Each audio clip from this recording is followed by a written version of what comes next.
We're thrilled to do another episode of Breaking Barriers with Bruce Marks. We have got here Dr. Smith. Yes.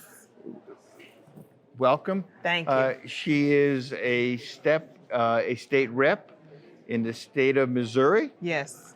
And we were just talking, and this is your first term. First term. So, tell us, give us a little bit of background about you. So I started out my career as a teacher. Okay. And let me back it up even further. So I am from the St. Louis area. My family grew up in a town called Kinloch. And so Kinloch, the name came from everyone was kinfolk and they were locked together. It's the oldest established city in the state of Missouri. Unfortunately, a lot of injustices happened in Kinloch, and it is all but disbanded. So when I say injustices, the high school closed, and I feel like, high schools are the center. They really help to provide much needed resources within the community. So they experienced the closure of their high school. We moved to the next neighboring city, which is called Berkeley. We also lost our high school. And so all these places that are very centered to the airport, very centralized, we saw so much injustice because in essence, the area was just majority minority. So I saw all that. And when I became a teacher, Wait, I have to ask you, if they closed the high school, so where are the kids going to high school now? that is where busing comes in. Okay. If you're familiar with St. Louis at all in our desegregation program, that's what's going on in the city of St. Louis. It's down to a population of less than 300,000 people. Okay. Because their high school students were shipped all over St. Louis County in sort of an open enrollment situation. When that happens, how do you get the people to come back to the city? You see what I'm saying? You teach them, you can't get a good school in the city, and they transfer out where there is a good school. How do you bring people back?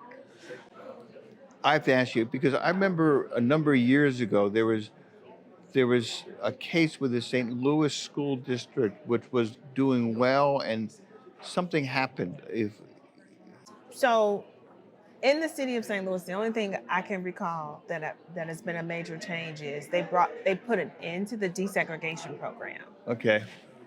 And so all of the shipping kids all around St. Louis stopped. Oh, I see. Yes. I think that was it. Yes.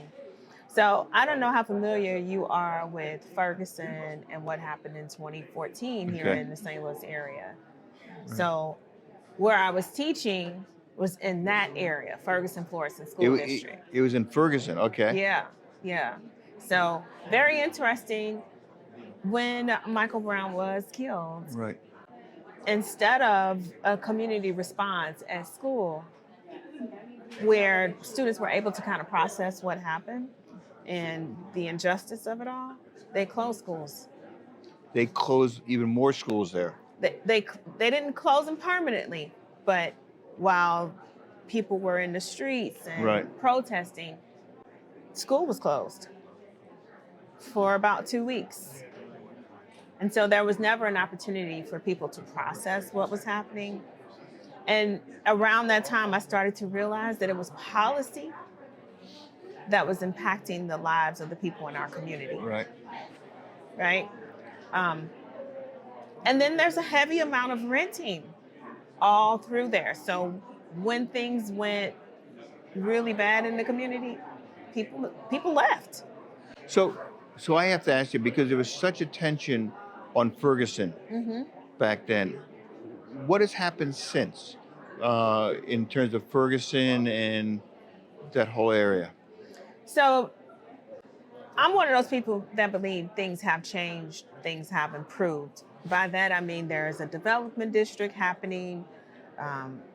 We know that the Department of Justice researched the school board and said, hey, your school board doesn't represent the people or the body of the people. So the school board has turned over. Um, the department has turned over. Okay, they have. So everything is more representative of the people now. But one thing about St. Louis, once you get a negative connotation, it stays with you. Mm. So we're going to have to shift the perspective. And the people who we elect are going to have to work on our behalf. But Right. how do you get an electorate who works on your behalf if the voters are disengaged? So if I remember back in terms of all the issues with Michael Brown and Ferguson and his killing, the mayor wanted to make changes in the police department and I guess the school committee as well, or the city council, because the city council did not represent the overall community. How has that changed? So if we talk about demographics, Okay. at the time before Michael Brown, the entire school board in Ferguson Forest School District was white. Right. Now there is one white member on the school board. Why?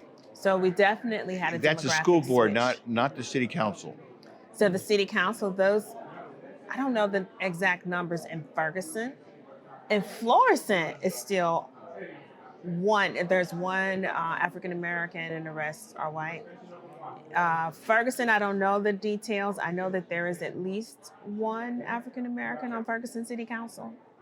And yet the city of Ferguson, or the town, it is overwhelmingly minority.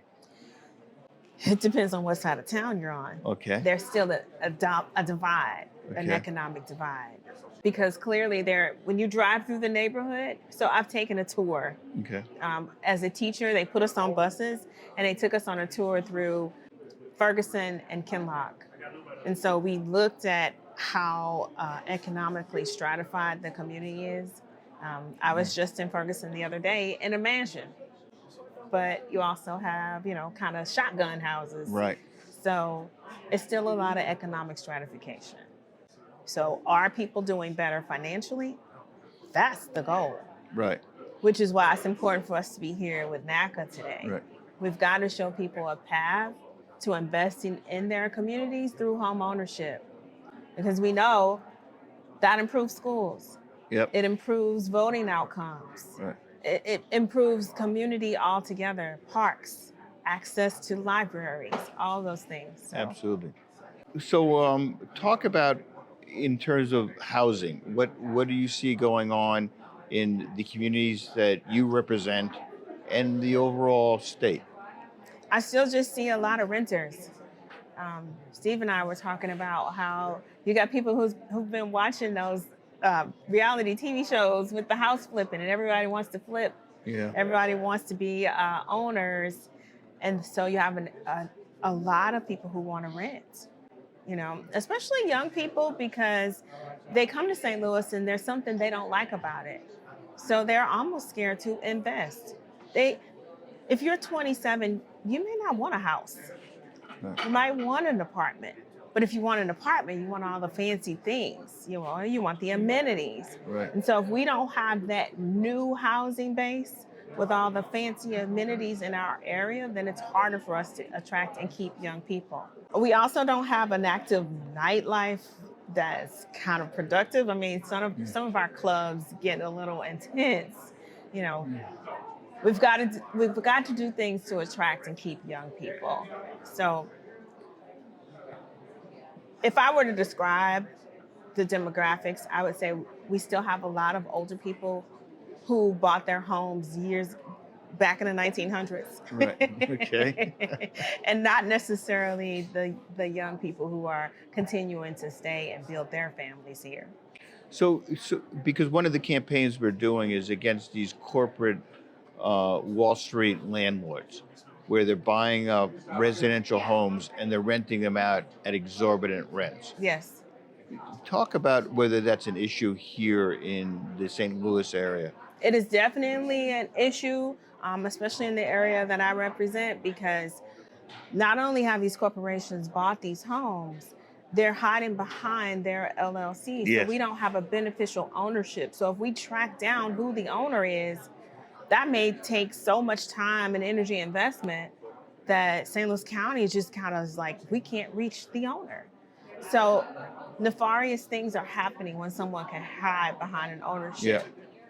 Yes, I mean, we've been able to break through the LLCs to see who is the beneficial owner, and it's interesting because I think politically that crosses the political divide. That Hmm. you've got Republicans and Democrats, focusing on that because that's a issue within the community. So if they're in touch with the community, then they understand that's a big issue out there.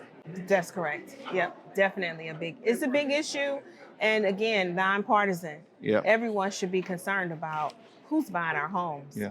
and what their actual input is, and do they care about the community. The same for businesses. If you're going to move in, we want to support you, support us too. And when you think about who is the most effective crime fighter, Hmm. it's a homeowner who's going to protect their house and their neighborhood and their community. Yeah, watching out for each other. I Yes. mean, even on our street, our neighbors have ring cameras facing our house, and we got ring cameras. So all of that is that community. That's the community that I grew up in, that I talked about before. Yeah. We need a restoration of that, but we can't fight an LLC.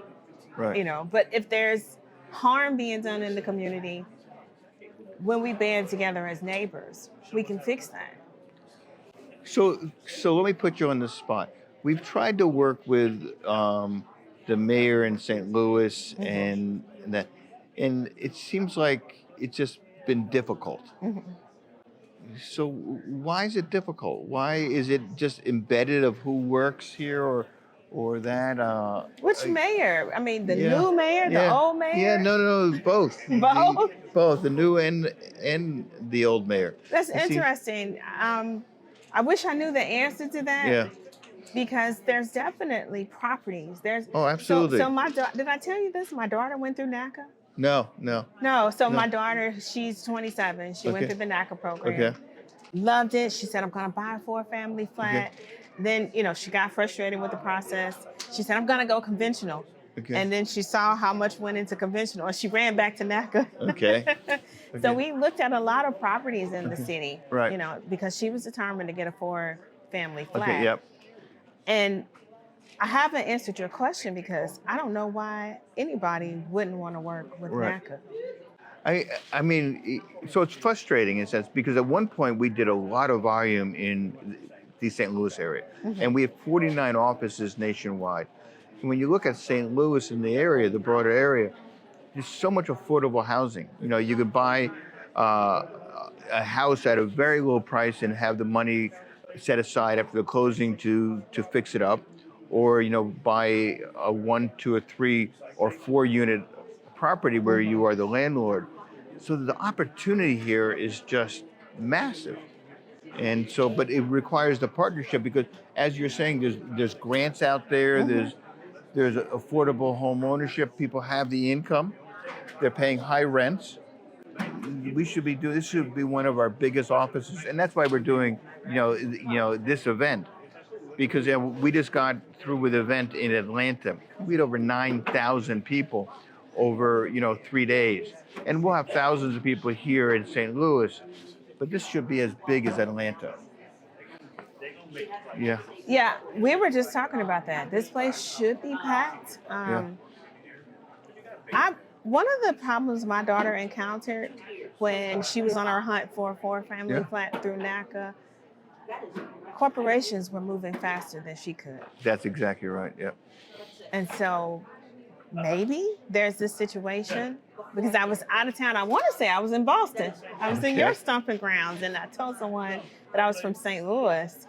And the person said to me, oh, yeah, I heard they have really cheap houses there. Right. So So- maybe the word is out that you can come to St. Louis as an investor Right. and purchase up land pretty cheap. So if our electeds aren't setting up an environment where it's easier for someone who's with NACA to purchase a home than an LLC, maybe that's where our challenge is coming. And you're exactly right, because I think people, when they look at these investors, they say, well, yes, they're buying up these residential properties and they're renting them at exorbitant rents. But the other part of that, you're exactly right. They're taking that opportunity away from somebody who could be that homeowner. So, someone goes through NACA, they do everything right, they get NACA qualified, they do the housing search, find that house they want to buy, and then somebody with a boatload of cash comes in, buys it from underneath them, and then turns around and says to them, "Hey, sorry about that, but I'll rent it to you." So that means that person who could have generated wealth for themselves is now generating wealth for the already extremely rich. Yeah, yeah. And now, from a legislative point of view, in the state of Missouri, we've eliminated the capital gains tax. So, this flipping, the buying and selling, people who are already wealthy are able to become even more wealthy. They don't have to pay a tax on their capital gains. So I'm curious because you've been reading. I read about your Senator Josh Hawley, who they say is ultra conservative, but then when it comes to some of the economic issues, he seems to be more of a populist out there on that. Where, so what's the real story? I wish I knew the real story. He's different. He's a different kind of guy. Um, I feel like a lot of what we see is camera facing, Yep. but I have to commend him on the work that he's done on the Radiation Exposure Compensation Act.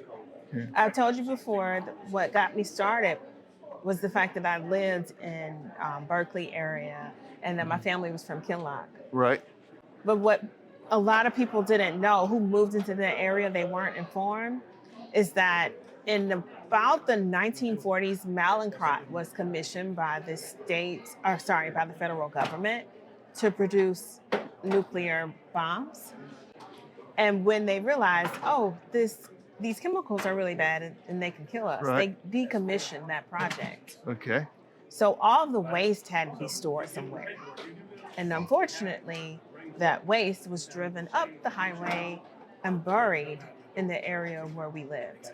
Which is an overwhelmingly African American community. Correct.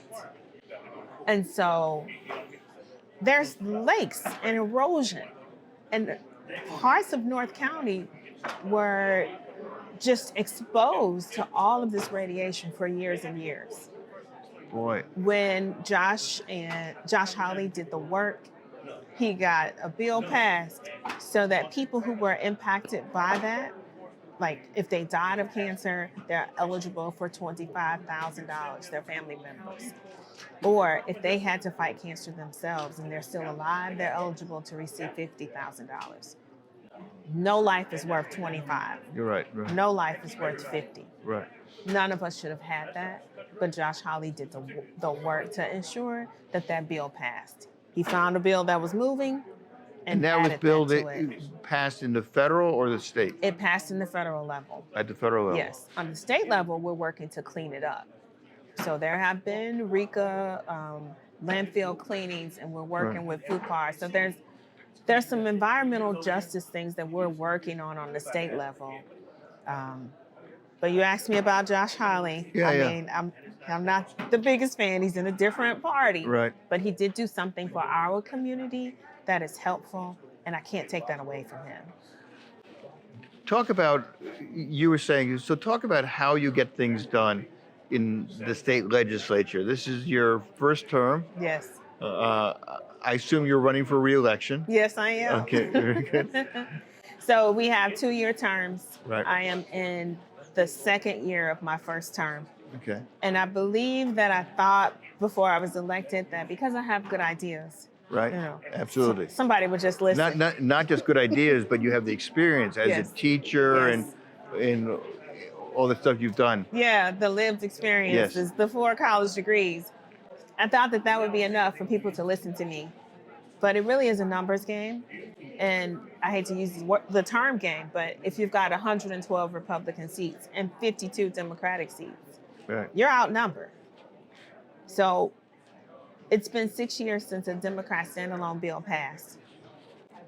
What that means to me is if I ever have a good idea and I do the research and I Right. go out and I, maybe even do a sample size with a case study, I still have to go and find a Republican who's going to carry the bill in order for it to make it to committee and be heard. And your name would not be on that bill. No, not for it to pass. Not for it to pass. So if it has bipartisan support, Yes. then I could potentially move it further. But it has to be a Republican. Boy. Now, I've been very fortunate this session. I have a naming bill. I'm trying to get Josephine Baker Day in Missouri. So it just passed out of committee. Okay. But I got to get it to the floor, and I have to have someone from the Senate carry it also, and then we got to get the governor to sign it. But that's just a naming bill. Boy, so there's a lot of work to get done. It is a lot of work. Do you see that there's anything in terms of housing that the state's doing, that the legislature is moving on, that could benefit low to moderate income home buyers? We are definitely looking at the property tax. Okay. The property tax is interesting because I told you that in the state last term, they've eliminated the capital gains tax. And is there an income tax in? There is an income tax. So Missouri, the yeah. capital gains tax put about $500 million hole in the budget. You're saying it put a hole in because it was eliminated. That was for the capital gains, yes. Okay. Yes. But the people were asking for property tax relief because we feel so overwhelmed about how much we're paying for property tax. Okay. So while they eliminated the capital gains, there was a commission all summer long where the representatives traveled from county to county to get public feedback on how we can eliminate the property tax. Okay. But then during the governor's State of the State address, he said, well, we want to also eliminate income tax. But then where's the money going to come from to fund the government and all the programs? Render unto Caesar's what is Caesar's, right? You got to have a way in the civic duty to ensure that the needs of the state are being met. Yeah. The one way to replace that income tax, supposed to be a slow elimination, is the plan is to put it on the ballot for citizens to vote.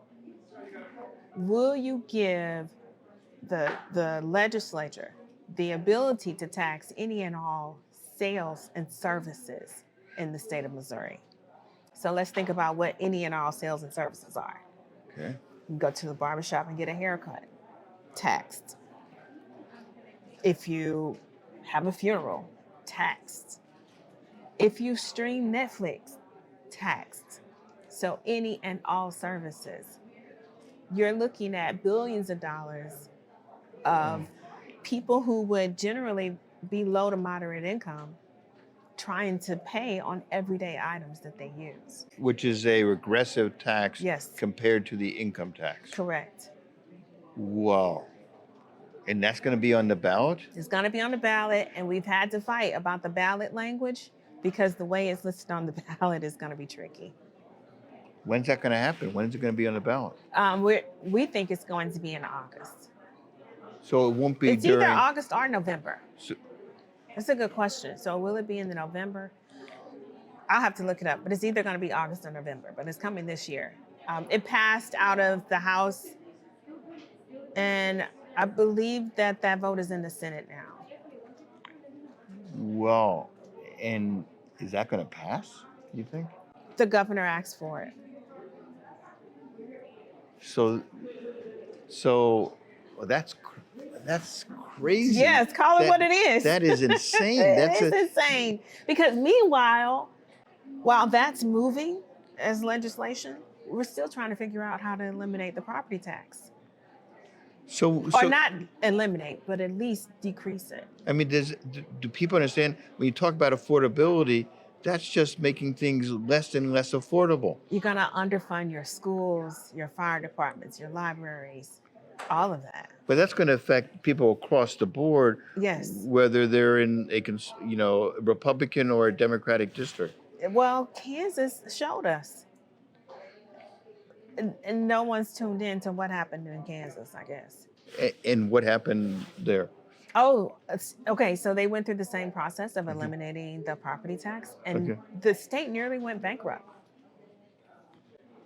And have are they still doing that? No, or they've had to have they back out reversed of it? it. They've reversed that. They reversed it. They call it the Brown Bag because Yes. the Governor Brownback was the one who initiated it.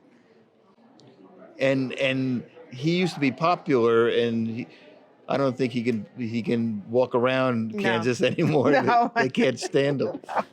No. So to have it contemplated, and not only thought about, but action steps taken towards it, it's scary. I mean, it's so counter to what the public is so angry about in terms of affordability, and yet going down that road to make things less affordable and for the high income people to get even more wealth, which I don't understand. I mean, if you got money, why do you need more? How many more houses do you need? How many more? What are you going to do with it? It's just it's crazy. It's insane. Yeah. I mean, it's almost like the state is, I'm going to say, at war with the people. Yep. Yeah. And you know, and it's interesting because when you talk about these corporate investors, actually, you know, so we tried to work with the Biden administration to take on the issue of these Wall Street corporate investors. Yet, ironically, it was Trump that was out there on this issue.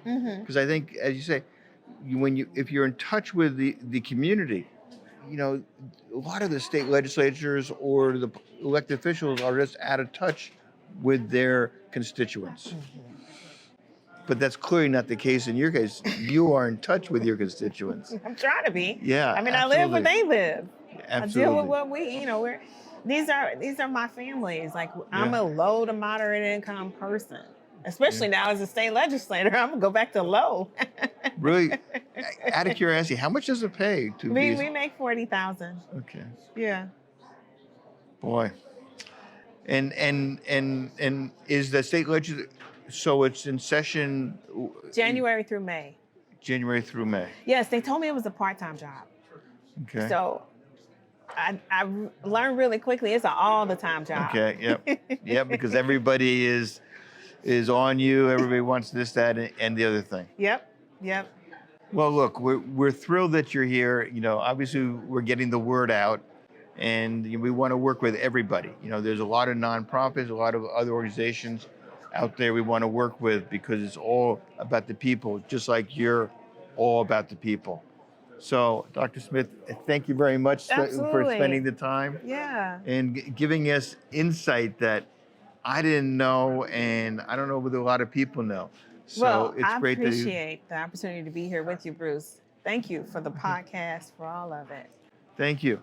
And as good as it's been, the best is yet to come. We gotta make St. Louis and, you know, Missouri, because we have an office in Kansas City as well. Okay. To you know, just do a lot more affordable home ownership, because we have $20 billion of this one mortgage product, $15 billion from Bank of America. Wow. So factually, it's the best mortgage in America, because that's what the regulators say. So we just got to make sure that people in Missouri access that, and particularly in the greater St. Louis area. Oh my gosh! And in Ferguson, you know, because it's like there's so much attention to Ferguson for a while, and now you don't hear anything, right? But we got to follow through on, you know, to provide ownership there as well. Let's do what we can to get the word out, because there is a certain fear. You know, the country is at war with people purchasing homes, but 15. That's huge. 15 billion, yeah. Yeah, so let's get the word out. Let's work together. Absolutely. Thank you. Yes, thank you. And everybody, thank you for listening to another podcast of Breaking Barriers with Bruce Marks. Thank you, everybody. We appreciate you. Thank you so much. Thank you.